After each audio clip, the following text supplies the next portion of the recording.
છેલ્લા 70 વર્ષથી શ્રી ગ્રામ દક્ષિણામૂર્તિ ટ્રસ્ટ દ્વારા પ્રકાશિત કોડિયું સામાયિકની ઓડિયો આવૃત્તિમાં આપ સૌનું હાર્દિક સ્વાગત છે. આપ સાંભળી રહ્યા છો અંક સપ્ટેમ્બર 2020. લેખ ક્રમાંક 6, જેનું શીર્ષક છે કાર્તિક સ્વામી, જેના લેખક છે ભાણદેવજી.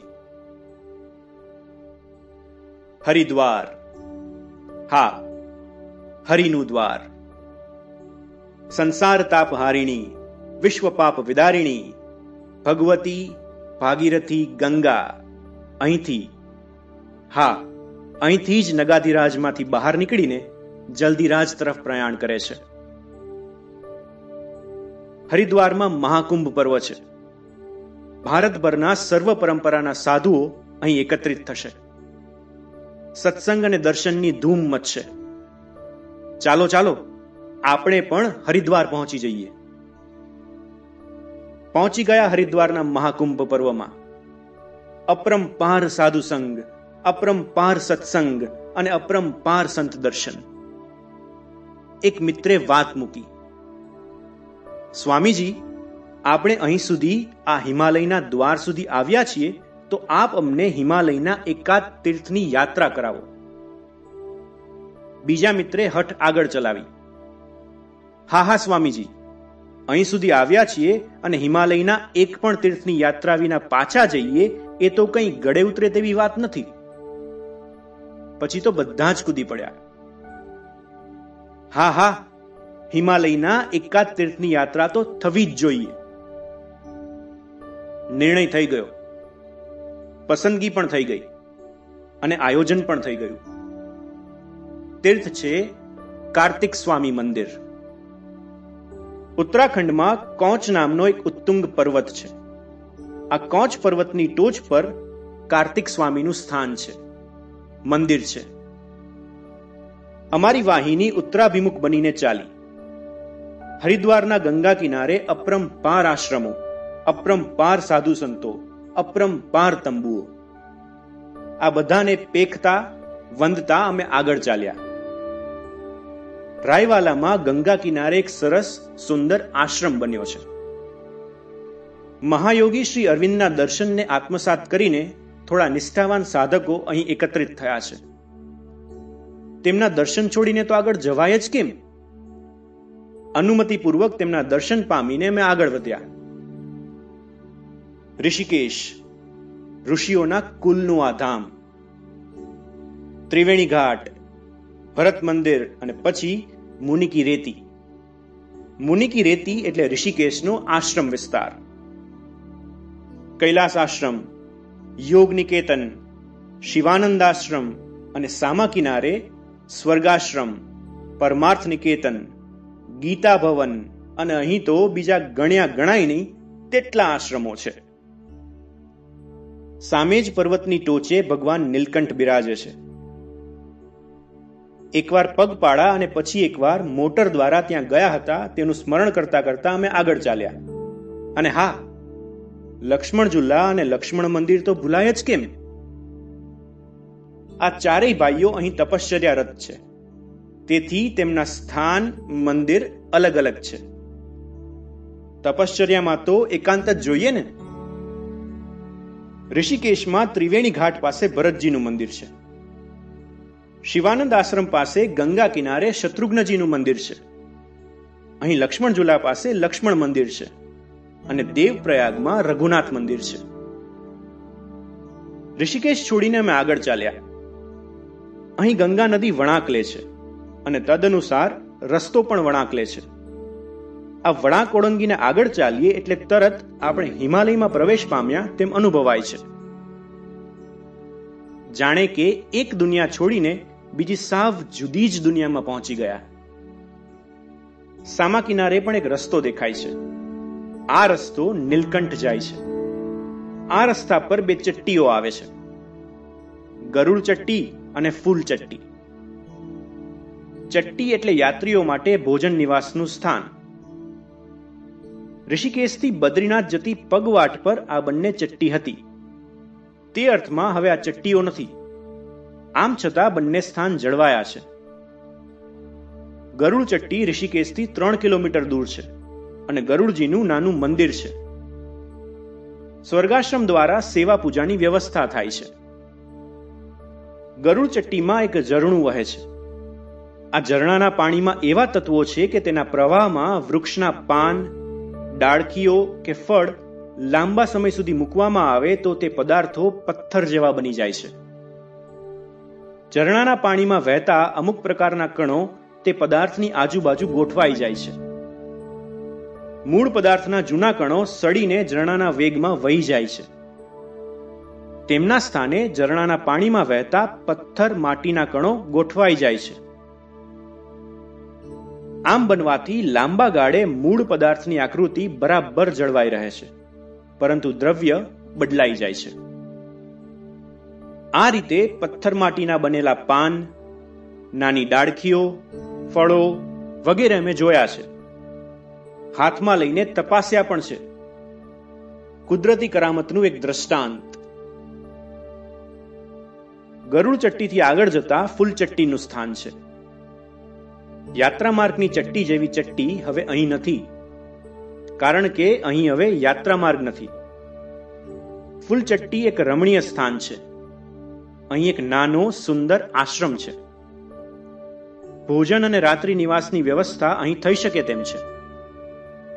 ઋષિકેશથી આટલું નજીક, આટલું શાંત, રમણીય સ્થાન છે તેની ભાગ્યે જ કોઈને જાણ હશે. જેમણે હિમાલયનું સૌંદર્ય માણવું છે અને જેમને પગપાળા યાત્રાનો શોખ છે તેમણે આ બંને ચટ્ટીઓ સુધી પગપાળા ફરી આવવા જેવું છે. આ બંને ચટ્ટીઓ સુધી વાહન દ્વારા પણ જઈ શકાય છે, કારણ કે આ બંને ચટ્ટીઓ હવે નીલકંઠ સુધી જતા રસ્તા પર જ છે. આ વિસ્તારમાં આગળ જતા નાના પહાડી ગામડાઓ પણ છે. હરિદ્વાર ઋષિકેશથી વાહન દ્વારા એક જ દિવસમાં ગરુડ ચટ્ટી, ફૂલચટ્ટી અને નીલકંઠ મહાદેવના દર્શન કરીને સાંજે પાછા આવી શકાય છે. અમારી મોટર આગળ ચાલે છે. બ્રહ્મપુરી અને શિવપુરી નામના બે સ્થાનો વચ્ચે આવે છે. આ વિસ્તારમાં ગંગા કિનારાના ગાઢ જંગલો વચ્ચે નાના નાના આશ્રમો અને નિવાસ સ્થાનો છે. આ બંને પુરીઓ પછી આવે છે વ્યાસી અથવા વ્યાસઘાટ. ભગવાન વ્યાસની આ તપશ્ચર્યા સ્થલી ગણાય છે. અહીં વાહન માર્ગની બાજુમાં જ એક મોટો પાર્ક બનાવ્યો છે, અરણ્યમાં પાર્ક. એક સારી નર્સરી પણ છે. એક નાની પગદંડી દ્વારા અરણ્યમાંથી પસાર થઈને ગંગા સુધી પહોંચી શકાય છે. ગંગાનો અહીં વિશાળ પટ છે. પુલિનમાં અનેક તંબુઓની એક હાર ઊભી કરી દીધી છે. રાફ્ટિંગ એક સાહસપૂર્ણ રમત છે. રાફ્ટ અર્થાત તરાપામાં બેસીને ગંગાના પ્રવાહમાં વહેતા વહેતા અહીંથી ઋષિકેશ સુધી પહોંચી શકાય છે. આ રસ્તે આવતા જતા આવા અનેક તરાપાઓ જોવા મળે છે.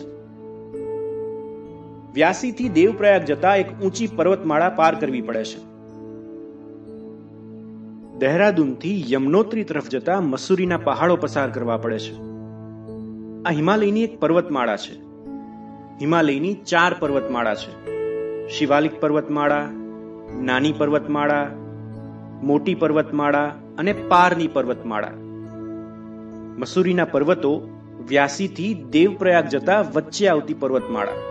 આ નાની પર્વતમાળા છે. ભારત અને તિબેટની વચ્ચે જે ઉત્તુંગ પર્વતો છે તે મોટી પર્વતમાળા છે. નર પર્વત, નારાયણ પર્વત, એવરેસ્ટ, ગૌરીશંકર આદિ ઊંચા શિખરો આ મોટી પર્વતમાળામાં છે. તિબેટસ્થ હિમશિખરો પારની પર્વતમાળા છે. કૈલાશ શિખર આ પારની પર્વતમાળામાં છે. આ નાની પર્વતમાળા ઓળંગીને અમે દેવપ્રયાગ પહોંચ્યા. હિમાલયની બે મોટી નદીઓ ભાગીરથી અને અલકનંદાનું સંગમ સ્થાન તે જ આ દેવપ્રયાગ. ભાગીરથી ગંગોત્રીથી નીકળે છે.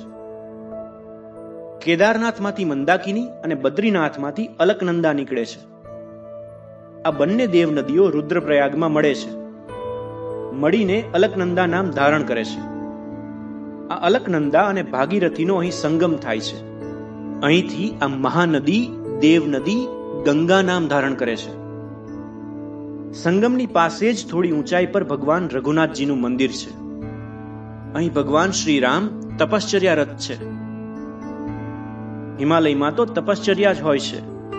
બદ્રીનાથમાં પણ ભગવાન નરનારાયણ તપશ્ચર્યારત છે. સંગમ સ્થાન અને ભગવાન રઘુનાથજીના દર્શન કરીને અમે આગળ ચાલ્યા. કીર્તનગર, શ્રીનગર થઈને સાંજે રુદ્રપ્રયાગ પહોંચ્યા. અહીંથી 5 કિલોમીટર દૂર અલકનંદાના કિનારે એક સુંદર સ્થાન છે, કોટેશ્વર મહાદેવ. સાંજે સંગમ સ્થાન પર આરતી થાય છે. સંગમ સ્થાન પર થોડી ઊંચાઈ પર ભગવાન રુદ્રનાથનું મંદિર છે. સ્થાન દર્શનીય છે. બીજા દિવસે સવારે કાર્તિક સ્વામી મંદિર જવા માટે અમારી યાત્રાનો પ્રારંભ થયો. રુદ્રપ્રયાગથી કનકચૌરી સુધી મોટર માર્ગ છે. પહાડોને કાપીને બનાવેલો સુંદર માર્ગ છે. બંને બાજુ પહાડો, વૃક્ષો, નદીઓ જોવા મળે છે. નાના નાના અનેક સુંદર ગામડાઓ જોવા મળે છે. ક્યાંક બાળકો ગાયો ચરાવી રહ્યા છે. બંને બાજુ ચીડ, દેવદાર, બાંજ, બુરાંસ, કેલ, નેર, થુનેર આદિ વૃક્ષોની ઘનઘોર ઘટાઓ જોવા મળે છે. ક્યાંક ક્યાંક પીઠ પર સ્કૂલ બેગ ગોઠવીને શાળાએ જતા બાળકો જોવા મળે છે. હિમાલયમાં શિક્ષણનો ખૂબ સારો માહોલ છે. પહાડો ચડી ઉતરીને નાના નાના બાળકોને શાળાએ જતા કે શાળાએથી ઘરે જતા જોઈને મારા શિક્ષક હૃદયને અપાર સુખ અનુભવાય છે. મઈકોટી, ચોપતા, ધીમતોલી, જગતોલી આદિ ગામડાઓને પાર કરીને આખરે અમે કનકચૌરી પહોંચ્યા. હવે અહીં કનકચૌરીથી અમારે પગપાળા યાત્રા કરવાની છે. કનકચૌરીથી કાર્તિકેય મંદિર 3 કિલોમીટર દૂર છે. ચડાઈનો રસ્તો છે, પગવાટ છે. રસ્તો કઠિન છે કે સરળ? સરળ અને કઠિન તો સાપેક્ષ છે. કોઈને સાવ સરળ લાગે અને તે જ રસ્તો અન્ય કોઈને ખૂબ કઠિન. અને આમ છતાં લાગે છે કે રસ્તો સરળ છે. અમે આગળ ચાલ્યા. અમને કહેવામાં આવ્યું કે આ ઋતુમાં રસ્તામાં અને ઉપર પણ પાણી નથી, તેથી પાણી સાથે લેવું. હિમાલયમાં પાણી ન હોય તેવું કોઈ સ્થાન હોઈ શકે? હા, હિમાલયમાં પણ કવચિત, ખાસ કરીને પહાડની ટોચ પર એવો માર્ગ કે એવું સ્થાન હોઈ શકે છે જ્યાં પાણી ન હોય. અહીંયા કાર્તિક સ્વામી મંદિર પર વર્ષના અમુક મહિના પાણીની ખેંચ રહે છે. તદનુસાર અમે પાણી સાથે લીધું. હળવે હળવે ઢાળ ચડતી આ પગવાટની બંને બાજુ સુંદર વૃક્ષો, વેલીઓ અને નાના છોડવાઓની ભરમાર છે. અમારી પાછળ પાછળ કેટલીક પહાડી બહેનો પણ ચાલી રહી છે. તેમની ઝડપ અમારા કરતા વધુ છે. થોડી જ વારમાં તેઓ અમારી સાથે થઈ ગયા. આ અરણ્યમાં વૃક્ષો તો અનેક છે અને અનેકવિધ છે, પરંતુ એક વૃક્ષે અમારું ધ્યાન વિશેષ રૂપે ખેંચ્યું છે. આ વૃક્ષ લાલ ચટાક રંગના પુષ્પોથી લચી પડ્યું છે અને આ અરણ્ય આ વૃક્ષોથી લચી પડ્યું છે. અમે આ પહાડી બહેનોને પૂછ્યું, યહાં લાલ ફૂલો વાલે પેડ કા નામ ક્યા હૈ? એક સાથે લગભગ બધા જ બહેનો બોલી ઉઠ્યા, બુરાંસ. અને પછી તેમાંના એક બહેને આગળ ચલાવ્યું, ये फूल आप खा सकते हैं, बड़े अच्छे लगते हैं, देखिए इस तरह. આટલું કહીને તેણે બુરાંસની એક ડાળી પરથી ફૂલનો એક ઝુમકો ચૂંટી લીધો અને પુષ્પ ભોજન શરૂ કર્યું. અમે પણ બુરાંસના ફૂલો તોડી તોડીને મુખમાં મૂકવા માંડ્યા. આ ફૂલો ખટમીઠા, સ્વાદિષ્ટ લાગે છે. બુરાંસના વૃક્ષો કેટલા છે? અપરંપાર. અને ફૂલો કેટલા છે? અપરંપાર. સુંડલા ભરાય એટલા નહીં, ગાડા ભરી શકાય એટલા. અમારું બુરાંસ પુષ્પ ભોજન ચાલુ રહ્યું અને એક પહાડી બહેને કહ્યું, યહીં ફૂલો સે કાર્તિક સ્વામી કી પૂજા હોતી હૈ. અમારું પુષ્પ ભોજન બંધ થયું અને અમે પૂજા માટે પુષ્પો એકઠા કરવા લાગ્યા. અરણ્યમાં દૂર દૂર એક પક્ષી સુંદર ગાન રેલાવી રહ્યું છે. આવું સુંદર ગાન ગાનારા પક્ષી કયું હશે? કેવું હશે? અમે તે બહેનોને જ પૂછ્યું. યહાં કોણ પંછી ગા રહા હૈ? યહાં मैली है. આવું મધુર ગાનાર પક્ષીનું નામ मैली નારાયણ? પગદંડી મોટા ભાગે માટીમય છે. પથરાળ પગદંડી કરતા માટીમય પગદંડી પર ચાલવું સરળ બને છે. પથરાળ પગદંડી પર ચાલતી વખતે એડી પર અનુભવાતા આઘાતની અસર સમગ્ર શરીરમાં અનુભવાય છે અને શરીર થાકી જાય છે. માટીમય પગદંડી પર ચાલતી વખતે આવો આઘાત અલ્પ પ્રમાણમાં જ લાગે છે અને શરીર આ આઘાતથી મહદઅંશે બચી જાય છે. પ્રારંભમાં તો અમે રમણીય અરણ્યમાંથી માટીમય પગદંડી પરથી પસાર થઈ રહ્યા છીએ, પરંતુ જેમ જેમ ઊંચાઈ પર આગળ વધીએ છીએ તેમ તેમ વૃક્ષોનું પ્રમાણ ઘટી રહ્યું છે. અનેક પહાડો પાર કરીને આખરે અમે કોંચ પર્વત પર પહોંચ્યા. આ કોંચ પર્વતમાં માટીનું પ્રમાણ અતિ અલ્પ છે. કોંચ પર્વત મહદઅંશે પથ્થરનો બનેલો છે, તેથી આ પર્વત પર વૃક્ષોનું પ્રમાણ અતિ અલ્પ છે. તેથી ચાલતી વખતે પગ પર અને પગ દ્વારા આખા શરીરે પણ આઘાત લાગે છે. આખરે અમે કોંચ પર્વતની ટોચ પર પહોંચી ગયા.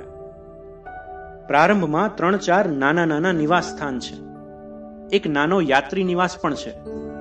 એકમાં પૂજારીજી રહે છે. કાશાય વસ્ત્રધારી એક વૃદ્ધ પુરુષ છે. અમે ઓમ નમો નારાયણાય કહીને નમસ્કાર કર્યા. તેમણે પણ કહ્યું, નારાયણ. સંન્યાસીઓને પ્રણામ કરવાની આ પદ્ધતિ છે. આપણે જ્યારે સંન્યાસી મહારાજને ઓમ નમો નારાયણાય કહીએ છીએ ત્યારે વસ્તુતઃ આમ કહીએ છીએ, નારાયણ સ્વરૂપ આપને હું વંદન કરું છું. અને સામેથી તેઓ નારાયણ કહે છે ત્યારે તેઓ એમ કહે છે, આપ પણ નારાયણ જ છો. ક્રમશઃ